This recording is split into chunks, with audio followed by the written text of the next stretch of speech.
Hi అండి. ఇప్పుడు పరమాన్నం చేస్తున్నానండి. రైస్ నేను ఇంత మెత్తగా ఉడకబెట్టుకున్నాను. కొంచెం పాలు పోసి ఉడకబెట్టానండి. మెత్తగా ఉడకబెట్టుకోవాలి. రైస్ అయితే నేను ఇలా ఉడకబెట్టుకున్నానండి. అంటే రైస్ కడిగి పెట్టినప్పుడు చూపించలేదు అంతే. ఇప్పుడు నేను బెల్లం వేస్తున్నానండి. సరిపడా బెల్లం వేసుకోండి. నేను ఒక కప్పు బెల్లం వేస్తున్నాను. కొంచెం పాలు కూడా వేస్తున్నాను. ఫస్ట్ కూడా పాలు పోస్తే నేను రైస్ ఉడకబెట్టానండి. పాలు నీళ్లు కలిపి పోసి చిక్కగా మనకి చాలా బాగా వస్తుంది.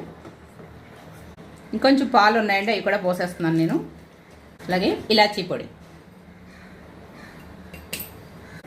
రెడీ అయిపోతుందండి పరమాన్నం. ఇలాచీ పొడి వేసాను కదండి. దీనిపైన నెయ్యి, జీడిపప్పులు నెయ్యితో పాటు వేసుకోండి. ఇలా చాలా బాగుంటుంది.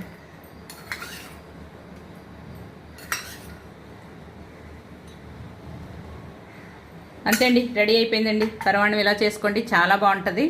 ఇంతేనండి. ఈ పరమాన్నం నచ్చినట్టయితే నా ఛానల్కి లైక్ చేయండి, సబ్స్క్రైబ్ చేసుకోండి. Okay friends, bye.